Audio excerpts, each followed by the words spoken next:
Hello guys.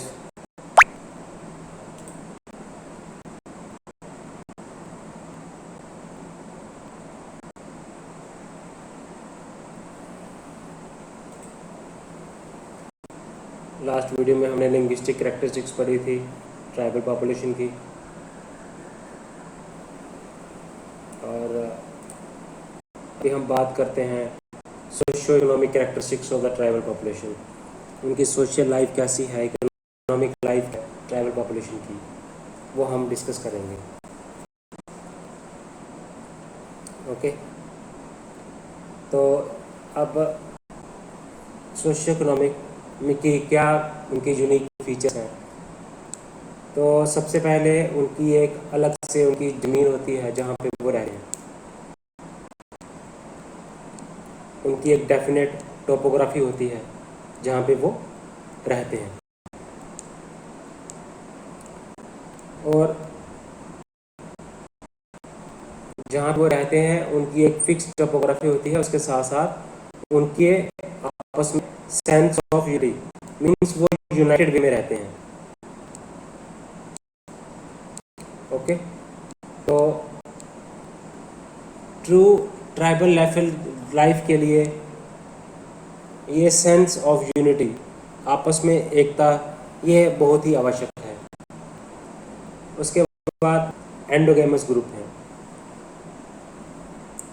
तो endogamous group ये बोलता है कि ट्राइब्स के लोग जब शादियां करते हैं तो वो अपने ही ट्राइब्स के अंदर शादी करते हैं। वो शादी बाहर, ट्राइब के बाहर शादी नहीं करते हैं। ओके, तो अब उनका जो लैंग्वेज होती है वो भी एक होती है और डिस्टिंक्ट होती है, और उसी लैंग्वेज, वही लैंग्वेज उनको एक सेंस ऑफ यूनिटी भी प्रोवाइड करती है। ओके,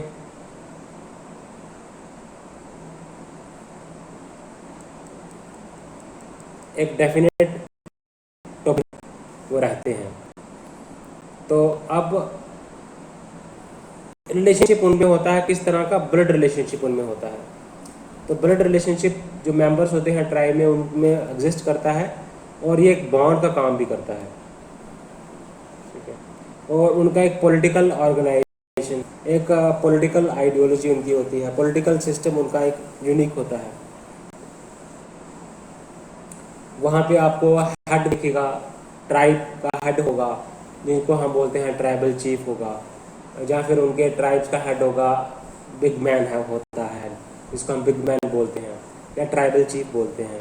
वो उनका जो पॉलिटिकल सिस्टम है, उनके जो इश्यूज हैं उनको रिजॉल्व करने के लिए पॉलिटिकल ऑर्गेनाइजेशन वहाँ पे आपको देखने को मिलती है। तो अब इग्लिटेरियन वैल्यूज़ भी मिलती हैं आपको। ये ट्राइबल का जो मेन कैरेक्टरिस्टिक्स है वो इक्वालिटी पे बेस है, प्रिंसिपल ऑफ इक्वालिटीज़ के बेस है। तो जैसे आपको कास्ट में हिरार्की देखने को मिलेगी। ओके, तो वहाँ पे आपको ऐसी इनक्वालिटीज़ बड़ी कम देखने को मिलेगी। तो वहाँ पे आपको एक बड़ी खासियत चीज़ आपको मैं बताऊँगा कि वो मैन और वुमेन जो है वो इंजॉय करते हैं इक्वल स्टेटस एंड फ्रीडम। तो उनका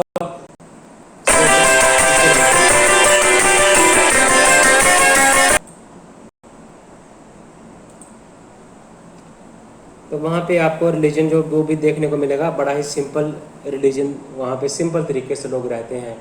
वो पेड़ों की पूजा करते हैं, वो तुलसी की पूजा करते हैं, है ना, वो एनिमल्स की पूजा करते हैं, वो नेचर की पूजा करते हैं। रिलीजन उनका जो है वो टोटम्स में बिलीव करते हैं, टोटमिज्म आपको देखने को मिलता है। तो आप, मैंने बताया कि क्या क्या कैरेक्टरिस्टिक्स हैं उनकी। सोशल कैरेक्टरिस्टिक्स में मैंने बताया कि वो कैसे यूनाइट होकर रहते हैं, कैसे उन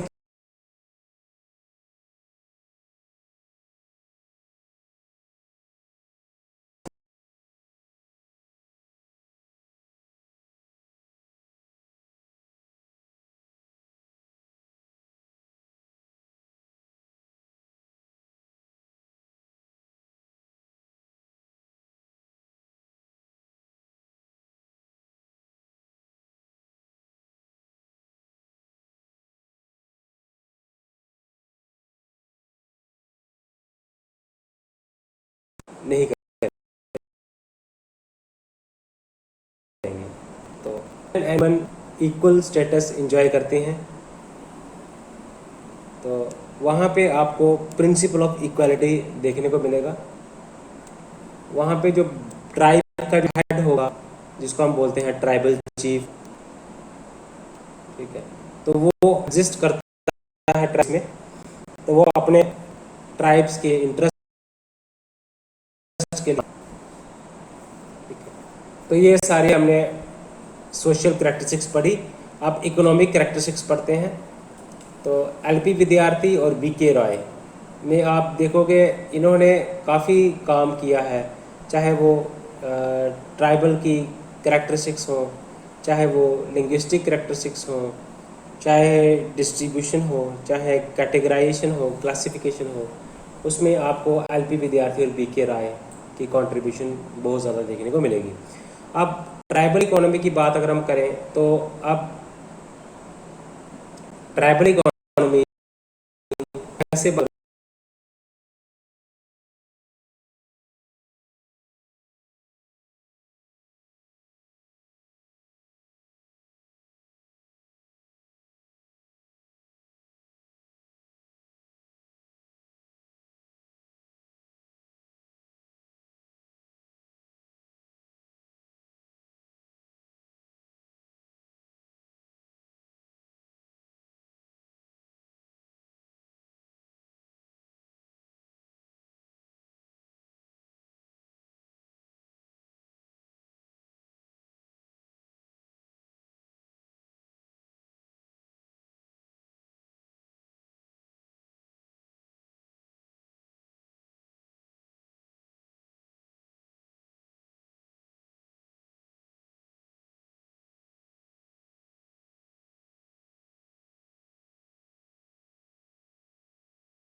एक फॉरेस्ट हंटिंग ट्राइब है, ठीक है। तो ये क्या करता है, नाइफ के इस्तेमाल करके ये रॉ मटेरियल को कलेक्ट करते हैं। ओके, तो अब जैसे मुंडा है, ओरवान है, बिल है, इनके जो प्लाव होते हैं वो लकड़ी के बने होते हैं, सिंगल पीस ऑफ वुड के बने होते हैं। और इनके जो प्लाव होते हैं वो ज़्यादा डीप तक वो काम नहीं करते हैं, तो सिंपल होते हैं प्लाव इनके। तो चाकू से काम चलाते हैं जी। तो एक्से जो होता है इनका ऑर्डिनरी टाइप ऑफ एक्से होता है, ठीक है ना। तो जैसे मैंने बताया शिफ्टिंग कल्टीवेशन होती है नागास में, गारोस में, खासिस में।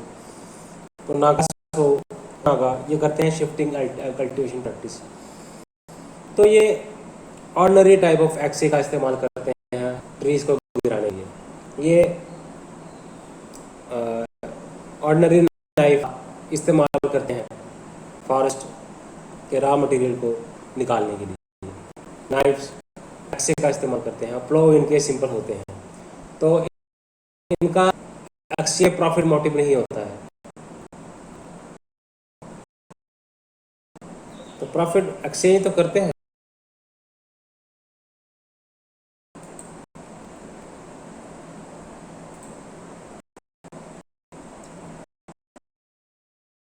तो इनमें इकॉनमी में हम बात करते हैं पीरियोडिक मार्केट। तो यहाँ वहाँ पे वीकली मार्केट लगते हैं। तो मार्केट क्या है, बेसिकली हब है, एक हब है। आपको इकोनॉमिक लाइफ वहाँ पे देखने को मिलती है ट्राइबल एरियाज में। तो यहाँ पे क्या करते हैं, डिस्ट्रीब्यूशन की जाती है रिसोर्सेज की, गुड्स की। ठीक है, तो ये मैंने बताया, इनमें पीरियोडिक मार्केट्स लगते हैं। तो मार्केट है, हब है, होता है इकोनॉमिक लाइफ का। तो गिफ्ट और सेरेमोनियल एक्सचेंज, तो गिफ्ट और सेरेमोनियल एक्सचेंज आपको यहाँ पे देखने को मिलते हैं। तो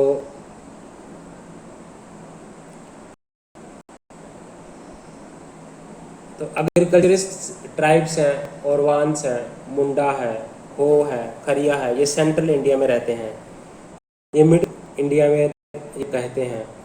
तो ये हर एक ट्राइब कुछ बनाता है, दूसरों को देता है, और इन रिटर्न वो दूसरों से रिसीव करता है। ठीक है, या एनुअल पेमेंट्स रिसीव करेगा, डैश रिसीव करेगा। ओके, जैसे आपको रेसिप्रोसिटी मिलेगी, गिफ्ट्स एक्सचेंज, सेरिमोनियल एक्सचेंज आपको वहाँ पे मिलेंगे। आपको बैलेंस रेसिप्रोसिटी आपको ट्राइब्स में देखने को मिलती है। तो अब कोऑपरेटिव यूनिट की तरह काम करते हैं कम्युनिटीज़ जो है वो, क्योंकि डिफरेंट कम्युनिटीज़, एक कम्युनिटी दूसरों को गुड्स प्रोवाइड करती हैं, ऑन इन रिटर्न कुछ सर्विस उनसे लेती हैं, गुड्स और सर्विस उनसे देती हैं। तो ये हम कोऑपरेटिव यूनिट की बात करते हैं कि किस तरह से ट्राइब्स जो हैं वो कोऑपरेटिव यूनिट का काम कर रही हैं। जैसे हम देखते हैं बैलेंस्ड रेसिप्रोसिटी होती है यहाँ पे, तो हम कैसे करें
हमने डिस्ट्रीब्यूशन भी हमने इनकी स्टडी करी।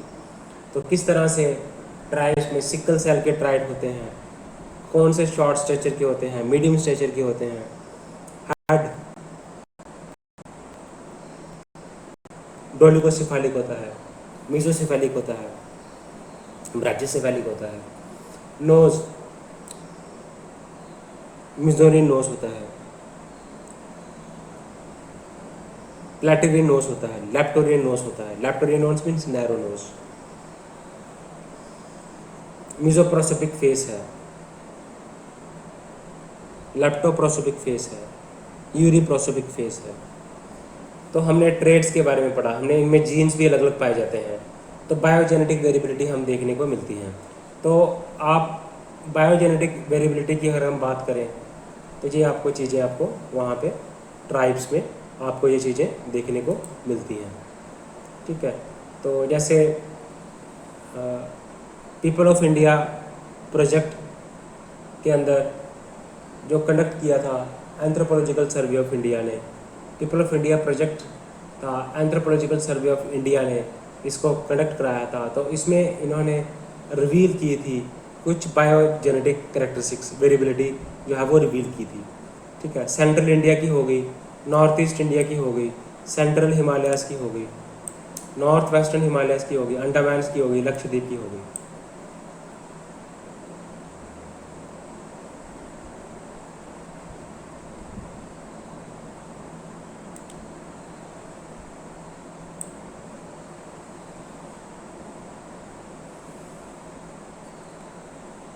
तो हमने लिंग्विस्टिक कैरेक्टरिस्टिक्स पढ़ी, हमने सोशियो इकोनॉमिक कैरेक्टरिस्टिक्स भी हमने डिस्कस करी। ठीक है, तो अभी हम बात करते हैं ट्राइब्स की प्रॉब्लम्स के बारे में।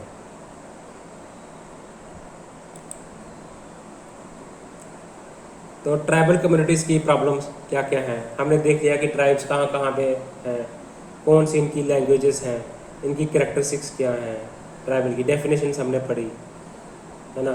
तो हम डिटेल में काफ़ी कुछ डिस्कस कर चुके हैं, है ना। तो लैंड एलिनेशन एक सबसे बड़ी प्रॉब्लम है। तो ये जो जितने भी हमारे जो सोशल साइंटिस्ट हैं, ये एलिनेशन का कंसेप्ट इन्होंने दिया है।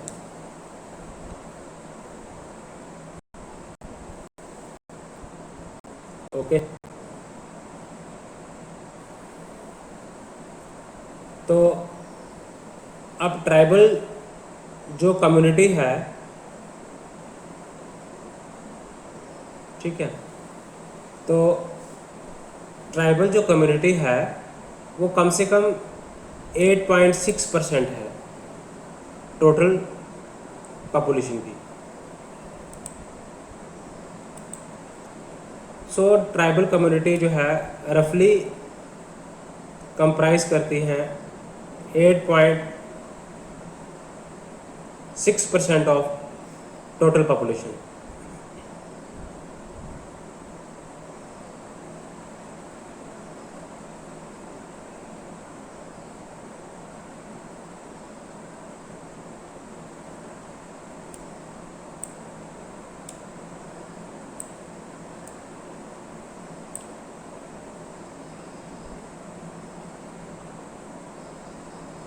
ओके,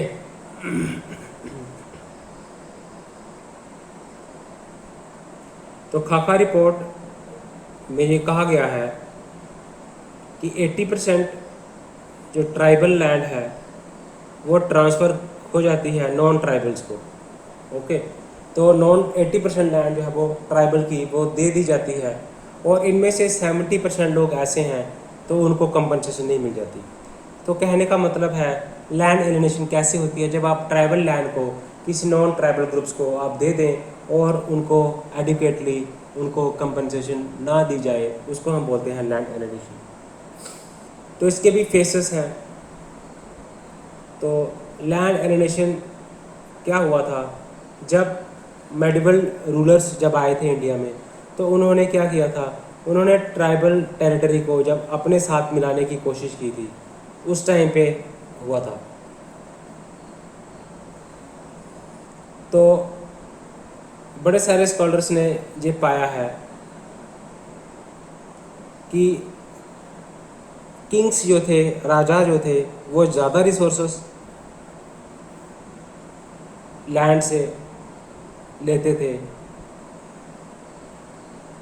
ठीक है, और फ्रॉम द लैंड, तो नो एग्रीकल्चरिस्ट ट्राइबल पीपल से वो लैंड रिसोर्सेज लेते थे और कास्ट पीपल को वो डिस्ट्रीब्यूट करते थे। ये किसने आइडेंटिफाई किया?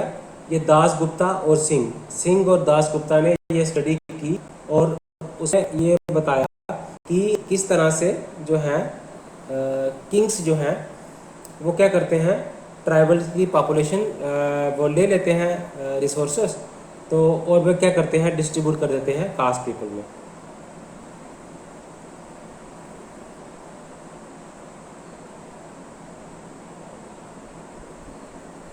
ठीक है, तो सेकंड फेज कि जब एलिनेशन कब हुई, जब कॉलोनियल जब रूल हुआ इंडिया में, जब इंडिया जो है वो कॉलोनी बन गई ब्रिटिश की, तो उस टाइम पे ब्रिटिश ने शिफ्टिंग कल्टीवेशन को बैन कर दिया, ठीक है, और आउटसाइडर्स को अलाउ कर दिया कि वो कुछ स्पेसिफिक कल्टीवेशन वहाँ पे कर सकें। तो जो ब्रिटिश पॉलिसी थी, फॉरेस्ट पॉलिसी थी ब्रिटिश की, वो कमर्शलाइजेशन की तरफ ज़्यादा थी, ह्यूमंस वेलफेयर की तरफ उसका ध्यान कम था।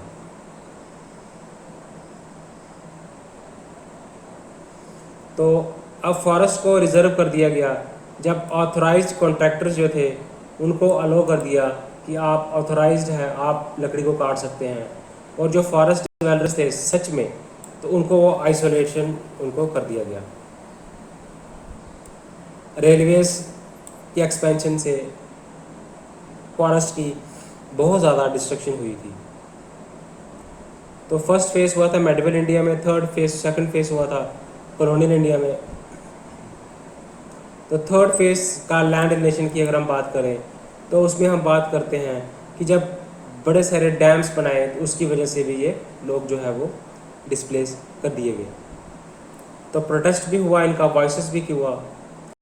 तो एक तो तीन तरह के प्रोटेस्ट थे, एक तो बिल्कुल साइलेंट मोड में चले गए, ये शॉक में चले गए, ठीक है।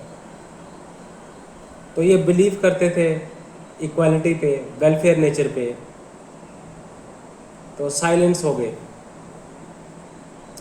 तो वायलेंट प्रोटेस्ट हुआ कई जगह पे, है ना, इंसिडेंसेस हुए तो इसके अगेंस्ट। तो वॉलंटरी एजेंसीज जो थी वो उन्होंने भी ट्राइब्स के बिहाफ पे प्रोटेस्ट किया, protest by voluntary agencies, silent of the tribe, violent protest तीसरा था। तो आपने देखा कि किस तरह के प्रोटेस्ट और वॉइसेस की। अब रीजंस क्या थे लैंड एलिनेशन की अगर हम बात करें,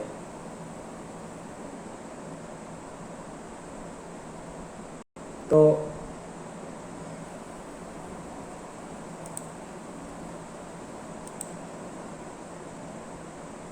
कैसे उनको बेदखल कर दिया गया ज़मीनों से।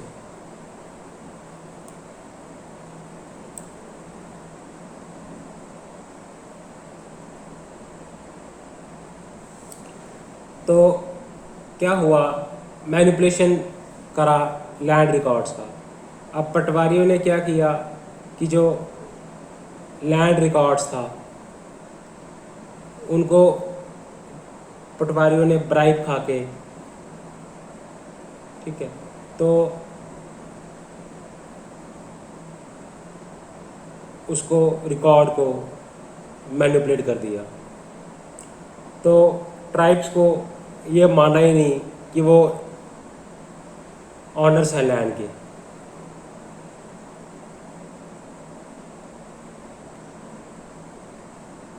ओके,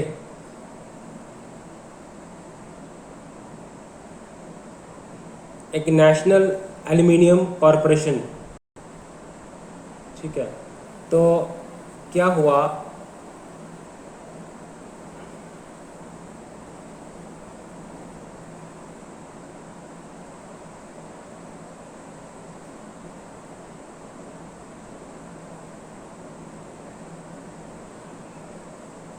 तो केस स्टडी की अगर हम बात करें तो 80% जो लैंड जो था किसका, नेशनल एल्युमिनियम कॉरपोरेशन जब बना अंगुल में, तो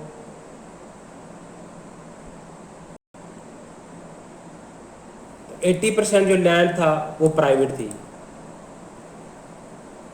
तो इसके जो ऑनर्स थे वो एक इन्फ्लुएंशियल लोग थे, वो डोमिनेंट ग्रुप था।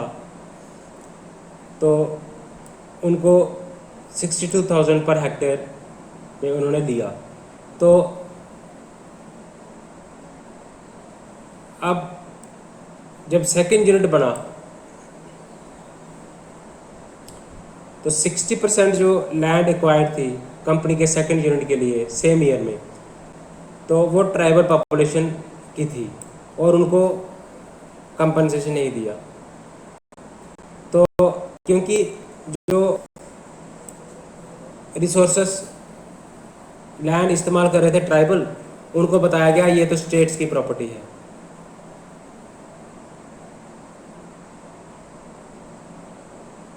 तो और थोड़ी सी जो लैंड उनके पास थी तो उनकी फैमिलीज को कितना मिला, 6700 पर हेक्टेयर दे दिया गया।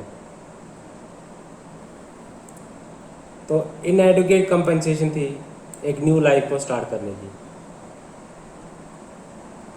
तो मैनिपुलेशन है, अगर हम ट्राइबल मैनिपुलेशन है लैंड रिकॉर्ड्स की।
तो नेशनल एल्युमिनियम कॉरपोरेशन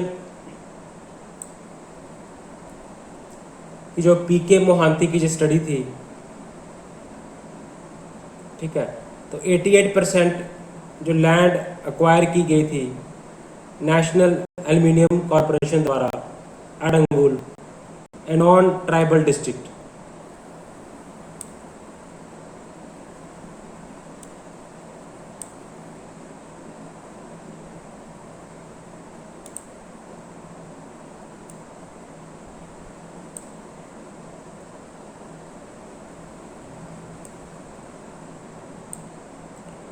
तो वहाँ पे एल्युमिनियम नेशनल एल्युमिनियम कॉरपोरेशन का जब यूनिट सेटअप किया गया उड़ीसा में, तो क्या किया गया, तो ट्राइबल की लैंड ऑक्युपाई कर दी गई और बाद में ये बताया गया कि ये तो स्टेट की प्रॉपर्टी थी। और उनके पास जो थोड़ी प्राइवेट लैंड जो थी जो कि वो ऑन कर रहे थे, तो ट्राइबल फैमिलीज़ को क्या दिया गया, एक एवरेज दिया गया 6700 पर हेक्टेयर उनको कंपनसेशन दी गई। ये तो केस स्टडी आप कोट कर सकते हैं। उसके बाद बेनामी ट्रांसफ़र, तो अब बेनामी ट्रांसफ़र्स भी हुई हैं, तो उनसे लैंड जो है, ऑनरशिप जो है ट्राइब से, वो छीन के किन को दे दी गई, वो दे दी गई किसको, बेनामी ट्रांजैक्शंस को। वो इलीगल ट्रांजैक्शंस उसमें हो गई, बेनामी ट्रांजैक्शन के ज़रिए उनसे जो लैंड है वो छीन ली गई।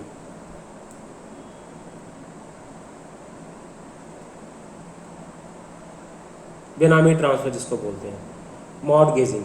अब मॉर्टगेजिंग में क्या हुआ कि जो ट्राइब्स होता है वो लोन लेता है मॉर्टगेज करके अपनी लैंड को, और हायर इंटरेस्ट पे, और वो लोन नहीं चुका पाता तो लैंड जो है वो उसकी बिक जाती है लोन चुकाने के चक्कर में।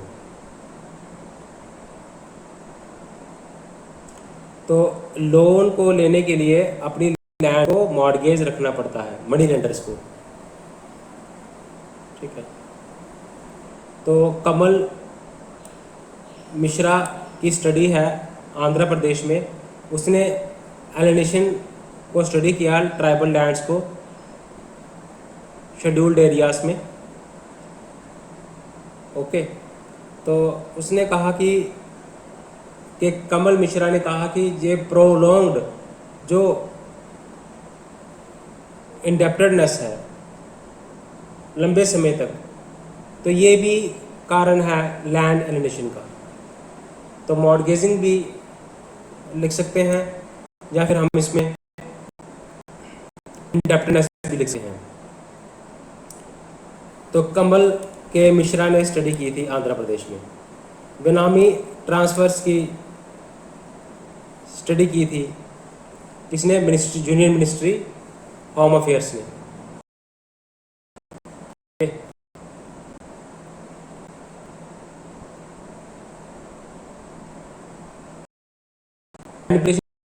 किया जा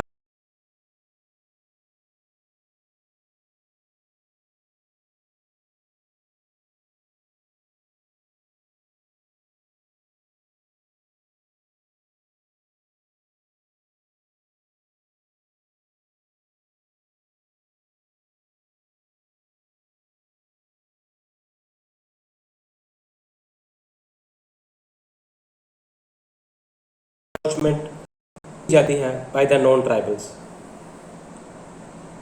ओके, या फिर उसके जरिए लैंड को अक्वायर कर दिया जाता है।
रिवर है, नर्मदा रिवर के ऊपर सरदार सरोवर डैम बिल्ड किया गया।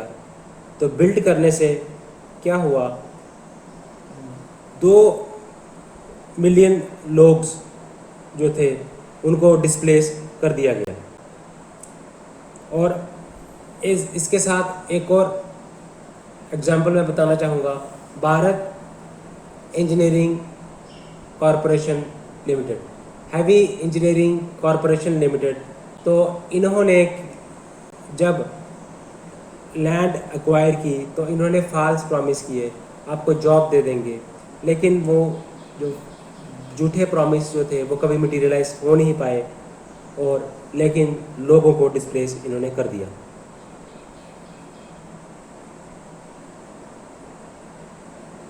तो वाइल्ड लाइफ कंजर्वेशन की वजह से भी लैंड एलिनेशन आपको देखने को मिलती है। ओके, तो अब लैंड एलिनेशन एक कान्हा टाइगर रिजर्व, एक कान्हा टाइगर रिजर्व है।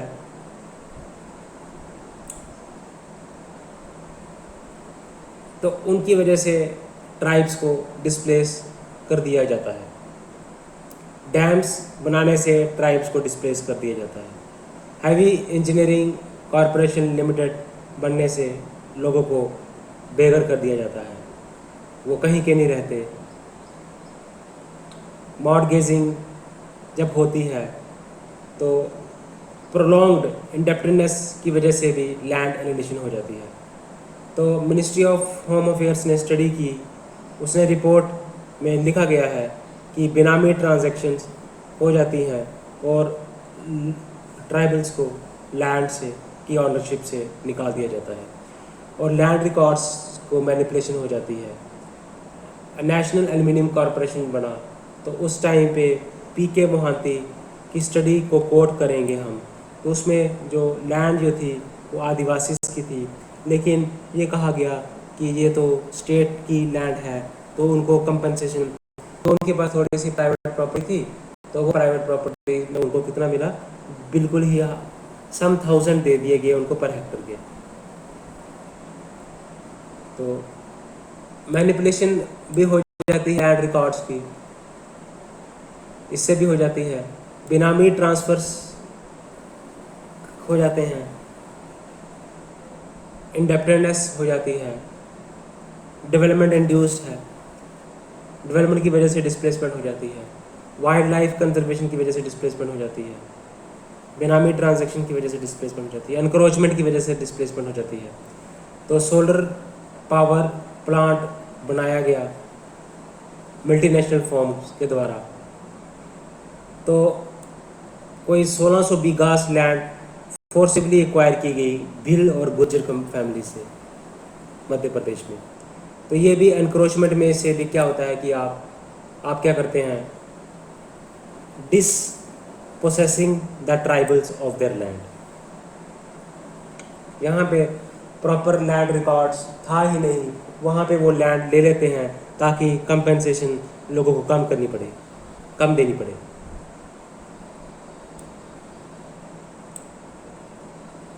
तो गवर्नमेंट के क्या मेजर्स हैं,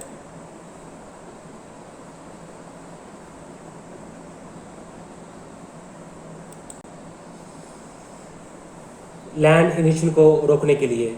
इसके लिए क्या है, panchayat extension to scheduled areas act 1996, PESA act 1996। तो इसमें यह बताया गया है कि अगर किसी आउटसाइडर्स को ट्राइबल लैंड परचेज करनी है तो ट्राइबल रीजन में जो ग्राम सभा होगी उसको कंसल्ट किए करने के बाद ही वो लैंड एक्वायर कर सकते हैं डेवलपमेंट प्रोजेक्ट्स के लिए। उसके बाद आर्टिकल 244(1) ऑफ द कॉन्स्टिट्यूशन क्या बोलता है,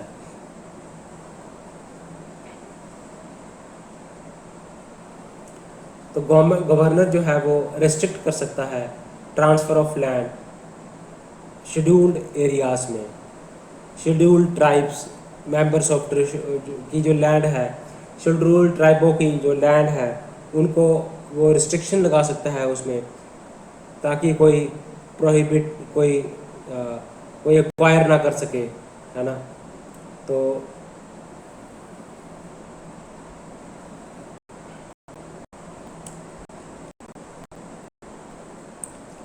तो ये आर्टिकल भी है 244(1) ऑफ द कॉन्स्टिट्यूशन, ठीक है। तो उसके बाद हम आगे बढ़ते हैं। तो उसके बाद ये गवर्नमेंट की मेजर्स क्या क्या थी कि लैंड एलिगेशन को कैसे रोक सकते हैं। गवर्नमेंट ने पीसा एक्ट लाया। उसके बाद गवर्नमेंट ने गवर्नर के ऊपर को पावर है कि गवर्नर रिस्ट्रिक्शंस लगा सकता है किस पे, कि आप जो शेड्यूल्ड ट्राइब्स लैंड है वो आप ट्रांसफ़र नहीं कर सकते नॉन शेड्यूल्ड पर्सनस को।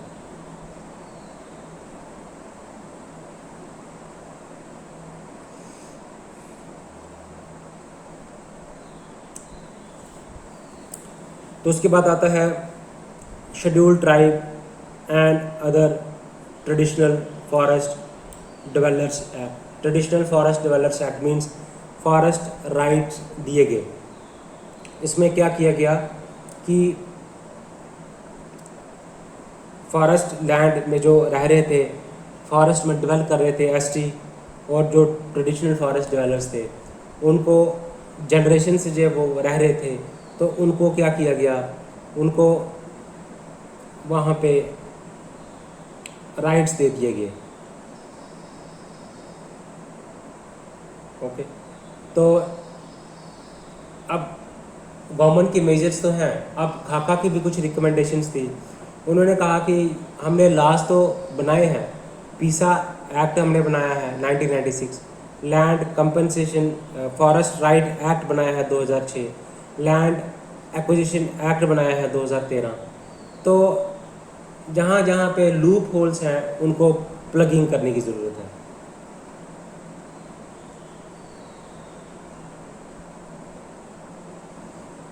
तो अनयूटिलाइज्ड लैंड जो है वो ट्राइब्स को दे देनी चाहिए ताकि उनका रीसेटलमेंट किया जा सके।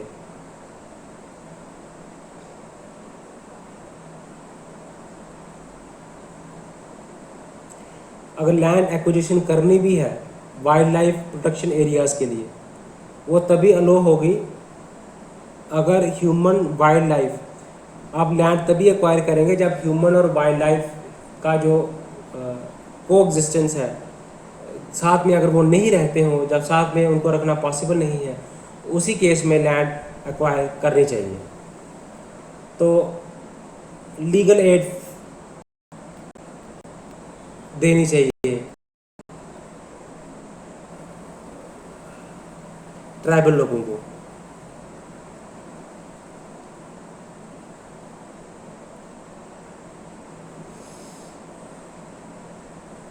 हम इंक्लूसिव डेवलपमेंट तभी कर सकते हैं जब हम दूसरों की पेन को समझने की कोशिश करेंगे, और हम दूसरों की पेन को समझ तभी कर सकते हैं जब एंथ्रोपोलॉजिकल अप्रोच को आपने अपनाना है। तो जो हम लैंड एलिनेशन प्रॉब्लम्स हमने पढ़नी है, तो इसको हमने एंथ्रोपोलॉजिकल अप्रोच की एंगल से हमने इसको स्टडी करना है। हमने एंथ्रोपोलॉजिकल अप्रोच को इसमें हमने लागू करना है कि किस तरह से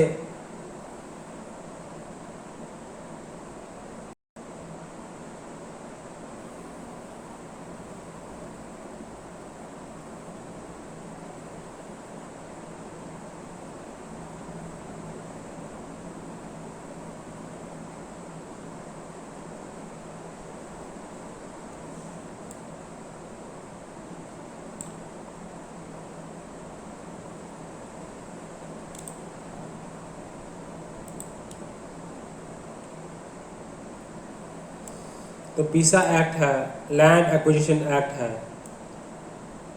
फॉरेस्ट राइट एक्ट है, तो इसमें प्लगिंग करनी होती है लूप होल्स की, ठीक है। तो इसमें खाखा की भी रिकमेंडेशन आई थी, गवर्नमेंट के मेजर्स भी थे लैंड एलिनेशन को रोकने के लिए। तो ये हमने पढ़ा लैंड एलिनेशन होता क्या है। लैंड एलिनेशन में केस स्टडीज़ को आपने कोड करना है, एंथ्रोपोलॉजिकल केस स्टडीज़ को कोड करना है, इसको एंथ्रोपोलॉजिकल पॉइंट ऑफ व्यू से पढ़ना है, क्या सफरिंग्स हुई हैं ट्राइबल्स की, उनके साथ क्या हुआ है, और गवर्नमेंट के क्या मेजर्स हैं लैंड एलिनेशन को को रेगुलेट करने के लिए, या फिर रिकमेंडेशन क्या है खाका रिपोर्ट की, वो रिकमेंडेशन भी आपने पढ़नी है। ठीक है।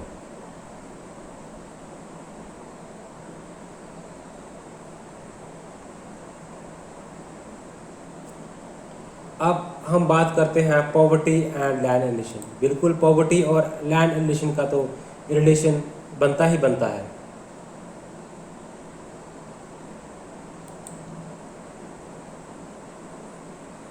तो ट्राइब्स जो हैं वो रह रहे हैं पॉवर्टी लाइन में, क्योंकि इनकी ऑक्यूपेशन सिंपल है, टेक्नोलॉजी इनकी सिंपल है, हंटिंग करते हैं, गैदरिंग करते हैं, आगे करते हैं, टेक्नोलॉजी प्रिमिटिव है।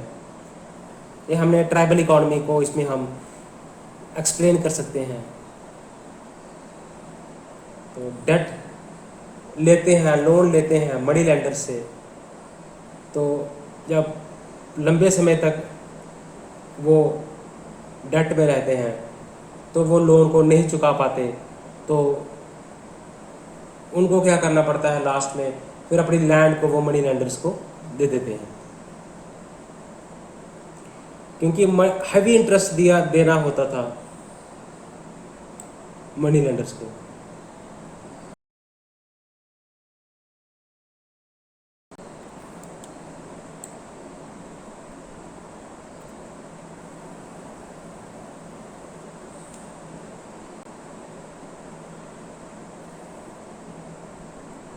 तो ये आप देखेंगे कि किस तरह से एलिनेशन होती है और ये कैसे पॉवर्टी की तरफ कंट्रीब्यूट करती है। और जब वो लैंड बेचते हैं, जब वो वापस नहीं लैंड ले पाते उनसे, तो रेट इंटरेस्ट पे उनको लोन मिलता है।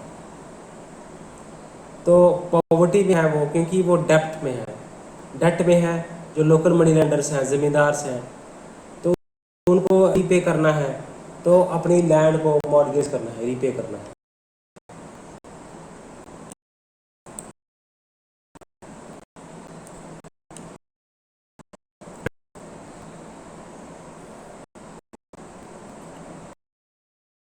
तो मैंने आपको डिटेल तरीके में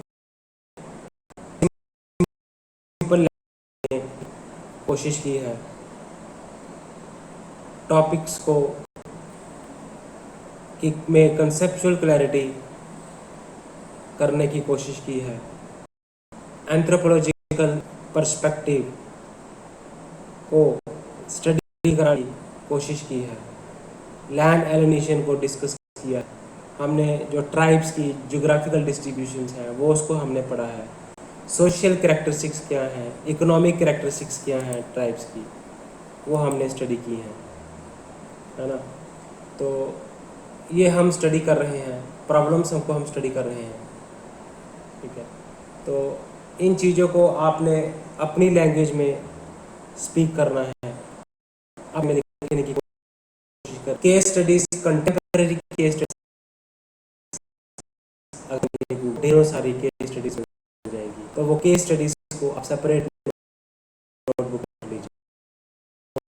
एंथ्रोपोलॉजिकल जो स्टडीज हैं, बुक्स उन्होंने लिखी थी, किस कंसेप्ट को उन्होंने दिया, वो उन चीज़ों को डिटेल में पढ़ना पड़ेगा, तभी जाके आपका जो आंसर होगा पेपर में बाद से फिर आपको फुल मार्क्स, अच्छे मार्क्स मिलेंगे अगर आपका आंसर यूनिक होगा, कंप्लीट होगा, होलिस्टिक आंसर होगा, एंथ्रोपोलॉजिकल पर्सपेक्टिव होगा, केस स्टडीज होंगी, कंटेम्प्रेरी से पीरियड्स को रेट किया होगा, उसमें इंट्रोडक्शन, बैकग्राउंड दिया होगा आपने, उसमें अपने मेन बॉडी उसमें इंक्लूड की होगी, और कंक्लूजन जो कि फ्यूचर की फॉर्म में होता है, आपने अगर दिया तो फुल मार्क्स देने से कोई नहीं हो सकता। ओके गाइस, इस वीडियो करें, सब्सक्राइब करें।